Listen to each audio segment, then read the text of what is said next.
It's a waiver wire Tuesday, and today we're going over a batch of running backs. Have suggestions for you for the waiver wire. We're looking at their advanced analytics, we're looking at their situation, and we're going to strategize around them. But before we dig in, you need to click that subscribe button right now because we're going hard in the paint every week on the waiver wire. We're also going to cover the wide receivers. We're going to cover more players tomorrow. We're doing deep dives on the trending players every day on as many players as possible throughout the week. Ric Flair's watching you. You don't want to disappoint him. Click that button. Stop missing out. But our first running back today is a hot talking point for the waiver wire for week 6. It's the old Tank. And Tank has been looking good. These last 2 weeks, he has been leading the Jaguars in rushing yards. Looked even better this week. And the numbers are there. The opportunity share is climbing. We got a 43.8% opportunity share last week. We created 11 missed tackles all in one game. 8.1 yards after contact per attempt. He did have that long run. One target though. We're not getting a lot of run in the passing game.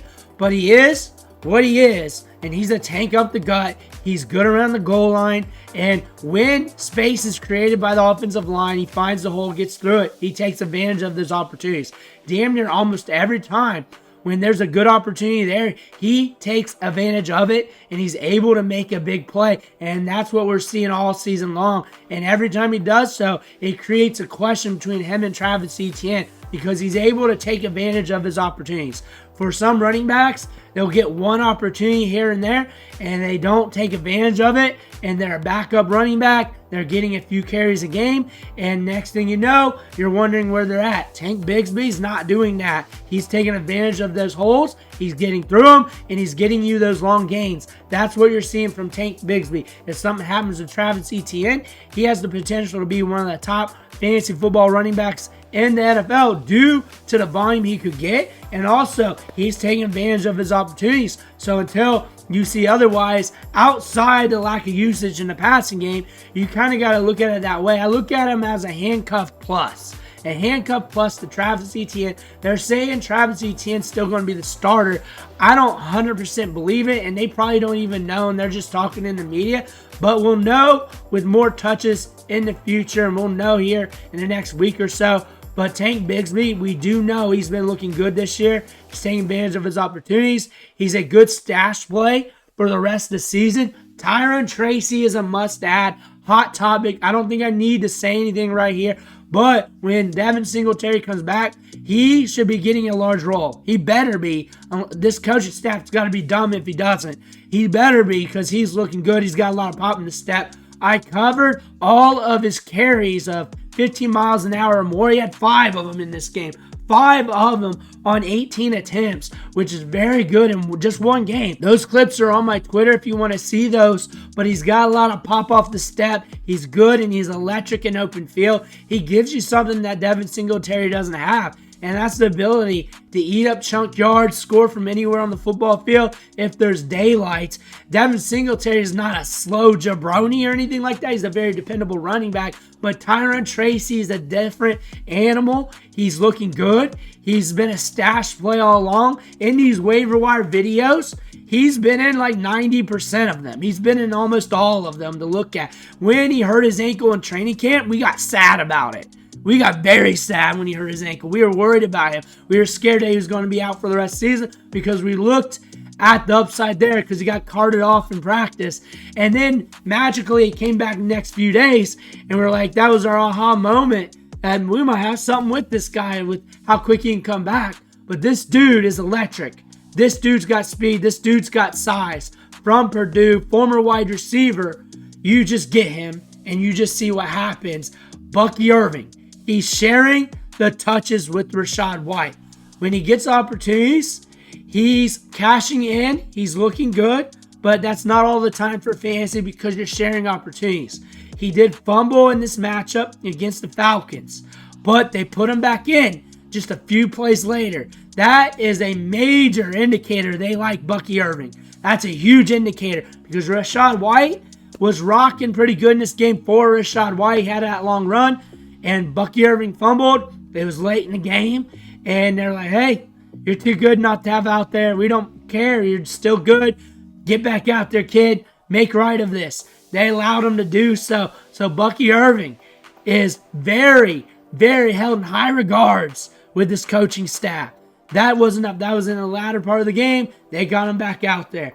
Bucky Irving has upside. He's getting touches. Handcuffed plus. Jaylen Wright has a bye week this week. Talked about him earlier in that first waiver wire video. He has 4.3 speed in an offense that likes to run the football. The quarterback situation's rough. Devin Achen's out right now, but we got a bye week. He could recover and be back. So the thing about Jaylen Wright is he has so much upside that he's just a stash play due to the 4.3 speed. He has that Keaton Mitchell in him, that aspect. Not the same type of runner. I like Keaton Mitchell better as a pure runner, but he has that aspect where he can have that Will Fuller effect where he can splash and give you top tier production in a game due to just seeing daylight and cashing in on it, and then also have games right after it where there's nothing. Then all of a sudden it happens again because of the speed, because he's a hammer up the gut, and he has the upside to him. I look at him as a stash play, a stash option, not a must get. I will do a unique video on him, but he's not a must get. But he is a tremendous stash. He's starting to get more work. He should be getting more work with this team because the season's going to be tanked if they don't fix the quarterback position, which many will argue it's already tanked. And I'm not going to argue because I don't really disagree. But Jaylen Wright has some upside. They should explore him a little bit more, and it looks like they're going to be doing so. Yeah, A-Chain was out. He's hurt. He might be back. But Wright is a handcuff right now due to things being ambiguous. Antonio Gibson needs Ramondre Stevenson to go down. I think what I've been saying all along holds true still, that he's one of the top handcuffs in the National Football League due to his ability to get a lot of work if Ramondre Stevenson goes down. And that's it. He's also a handcuff plus because on any given Sunday, he can just produce for you. He's already proven that. But the thing about his game is he catches a lot of balls. He runs a lot of routes. He gets a lot of opportunity in that aspect. If Stevenson goes down, he's getting a 20-plus opportunities in every game. And that means he's going to have a likelihood of having some big moments, scoring enough fantasy points to get you by on the worst end, and then also having the upside due to him being used in the passing game. Antonio Gibson, underrated stash for fantasy football. Talked up a lot last week due to being a starter. I did a unique video on him, but I mentioned that all along, no matter what happens, he's still going to be a high-end stash. Alexander Mattison can get you fantasy production when he has the role. It's not going to be grandiose, but he catches balls out of backfield. He can be used up the gut. He can get those goal line looks. We've known this throughout his career. Not a generational talent, obviously, but he gets work. I don't like the Raiders' backfield. I don't think anybody does, but if you need a running back that's getting touches, working the passing game, here you go. Aaron Jones went out with an injury. We do not know for sure how long he'll be back. The Vikings got a bye week this week, but Ty Chandler has been mentioned in these waiver wire videos all season long as an upside handcuff due to the speed, due to the ability to pop runs, due to the offense moving the chains and winning games. Ty Chandler had this role last year as the lead back due to injury, and he was okay. He also had some runs called back, where if those runs didn't get called back and it wasn't his fault, he probably would be looked higher in fantasy circles. Ty Chandler just has the speed to pop one, and that's something to look at, and he's a guy that should be stashed, if anything, even if Jones comes back. And Jones has an injury history from last year and prior to that, but last year was a big problem, and right now he's on the mend. We'll see if he's back, but Ty Chandler is a stash due to that. And Clyde Edwards-Helaire could be back anytime. Could be back anytime. It's the Kareem Hunt's show. He's not going to steal Kareem Hunt's job. They roll with the hot hand there. We've talked about that in a lot of videos. They roll with the hot hand. They did not know what they wanted to do with these running backs. They just wanted these running backs to prove their worth. We talked about Nagy saying that. We talked about the coaching staff. We played the clips, and Kareem Hunt proved himself. They had three backs here that were ambiguous. One of them proved it. He's proving it even more. But Clyde Edwards-Helaire catches balls out of backfield. Not a great back. Not a back that I even liked coming out of college. I wasn't on that train. But again, touches are touches, and you got to pay attention to that. Roschon Johnson getting touches, getting work, getting opportunities, scoring touchdowns. when it matters, DeAndre Swift has been the guy. A couple weeks ago, I did a unique video on him saying, hey, his workload's increasing. DeAndre Swift is struggling right now. The offensive line is looking better too.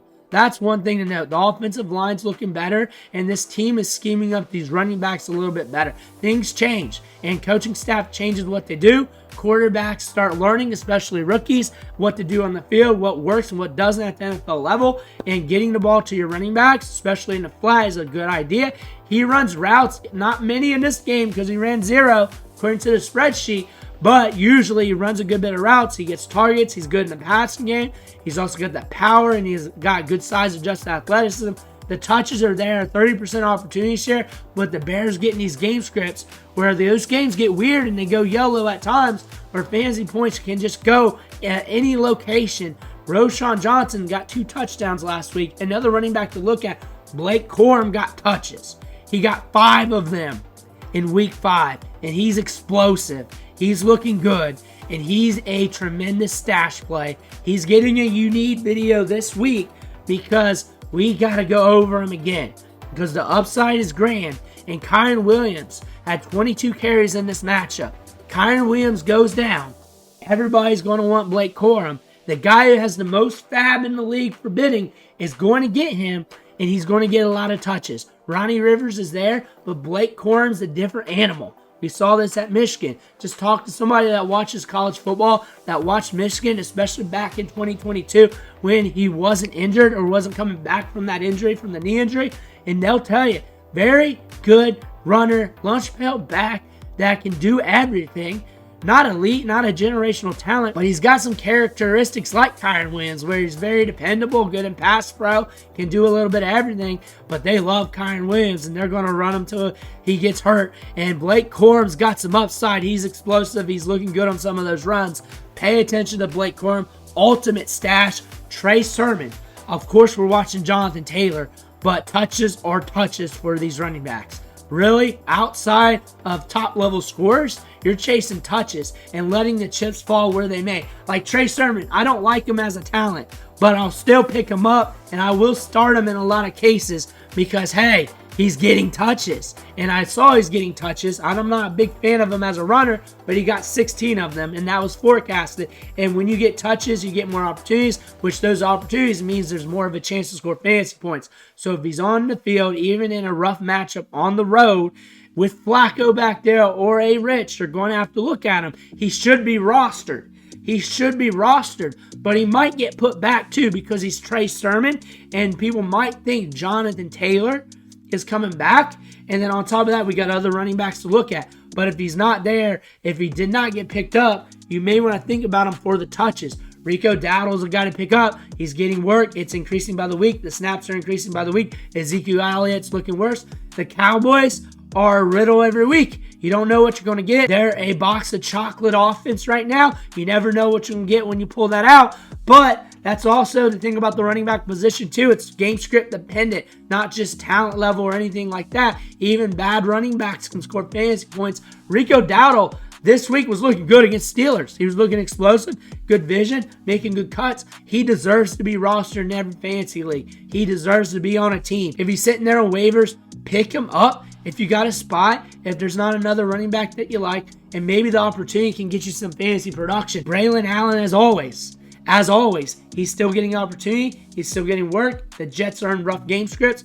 Things will eventually turn around, and it'll look like earlier in the season, it's going to get better for these Jets. Him and Breece Hall, he'll get some more run. He is a handcuff plus. He's a handcuff. If Breece Hall goes down, everybody's going to want him. He's going to be one of the top guys to get in fantasy football off the waiver wire that week, and you're going to just want to have him stashed if you can do so.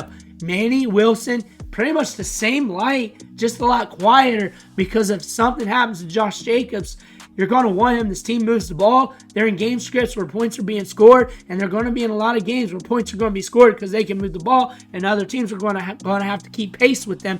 Manny Wilson's getting work. The opportunity share dipped a little bit this week, but again, it was against the Rams. Game script's going to game script, but when you're looking at these matchups with the Packers, they're using their running backs. They're getting opportunities. If something happens to Josh Jacobs, everybody's going to want Manny Wilson, Justice Hill. So those games where they got to throw the ball and get the ball out quick, Justice Hill goes off, and that is a player you just want to stream, play the matchups with, see what happens. Sometimes you can't predict it, sometimes you can, but there is a trend. Buffalo and KC are the games where you got the targets. Those are kind of the games where you kind of got to get the ball out quickly, where the wide receivers are going to be stuffed up a little bit more. So that being said, Justice Hill, tighter matchups against defenses, you may want to look at him a little bit more. Keaton Mitchell, the upside dandy. Now he's rostered in 5% of leagues. He's good for your IR spot, just to sit there. If he comes back later in the season, we got that 4.3 speed. And what I say about him is he's a Will Fuller running back. Will Fuller, the wide receiver we still talk about, because he's that wide receiver that gives you nothing, then all of a sudden a spike week, then nothing, then a spike week. That's what he projects out to me. And some people would hate that out of a running back like this. Some people in the comment section said he busted last year, and other people in the comment section said they loved him last year. That's what you get with those types of players. But free IR gets might not play this year, and you're going to argue he's not going to play. I just told you he might not play this year. But free IR get sitting there on your IR. IR is not too sexy anymore, but this is one guy that could come back later in the season. If something happens to Henry, something happens to Justice Hill, he has standalone value even with those two running backs in, because he just needs 1 or 2 carries. Just like a Will Fuller effect. You just need 1 or 2 opportunities with a player like this. Now we're looking at Jeremy McNichols. You have to be really hurting because B-Rob is good. Austin Eckler's getting opportunities, but McNichols is a solid third running back, and they're giving him some work. He's earning more and more work by the week. He's probably going to get a handful of touches here and there, and you know what? You may have to start him due to bye weeks and injuries here and there if you're hurting that bad. Jaleel McLaughlin's a guy to always look at. 4 targets last week, working the passing game. We ran 11 routes. The Broncos are going to be in very slow game scripts all year long. Their defense is good. They got a rookie quarterback. He dinks and dunks it. They want to control the clock. Jaleel McLaughlin will get opportunities. He's also sharing the backfield with Javonte Williams. But again, if you're in a pinch, you really can't cry too much about opportunities when you just got to pick someone up and go for the best. Ameer Abdullah was electric. That's one thing to look at here. When he has the ball in his hands, he creates a different dynamic for this offense, and he's good in space. Might be a guy that pops off somewhere down the line for you, but not a guy in traditional leagues you're going after right now. However, if you want to gamble, you want to play DFS, you're in a 16-team league, Zamir White's out, you may want to look at him because he is getting touches. He's earning more touches. He's looking good with the ball in his hands. Ray Davis, as always, James Cook's getting a lot of touches. He's getting a lot of volume. They drafted him in the 4th round. He's very good between the tackles. He's very good in pass protection. Had fumbleitis in training camp. That's why he's having trouble getting rolling this year. And also, they're just loading up James Cook. They're also loading him up. But again, 9 attempts, 7 attempts, 7 attempts. Very good for the start of a career. Very good. Honestly, he's not being ghosted. That's what I'm saying. He's not being ghosted. So we are seeing some light at the end of the tunnel if something happens to James Cook. Tyler Allgeier, because if Bijan Robinson goes down, he's going to get a lot of work. He's going to get 20-plus opportunities. A good stash, especially if you're in a deeper league, or if all the good stashes are not there and you're wondering what to do. If Bijan gets hurt, hey, he could be getting touches, and you're going to want touches. Isaac Guerendo is one of my favorite guys to pick up, especially for deeper leagues, or if you want to be creative, or if you want to just go after a back with a ton of upside, just to have something different. 4.3 speed, 21.7 opportunities share, has a lot of explosiveness. He's been getting touches here in the last few weeks. Not a lot of them, but enough for me to perk up the spreadsheets on him and be like, hey, there's something here with his production profile. If Jordan Mason goes off, he's going to be in a good situation with an offense that moves the ball. He's got speed to burn. All he has to do is pop a couple runs. He's got Keaton Mitchell-esque speed at 221 pounds. So if he goes off, that's a player that could just go off on 1 or 2 touches and just make your fantasy week. He's very raw as a runner. I don't think he's as nuanced as like a Keaton Mitchell between the tackles, like reading leverages in the open field. But again, good between the tackles because he does have some pop and power, and then also has that home run effect. He's a good stash because the upside's there, and I like players like this, especially if I got a spot for it. That's the batch of running backs for week 6. Let me know who you're trying to pick up right now. Make sure to hit that subscribe button on the way out. One thing for watching. Catch you on the next video.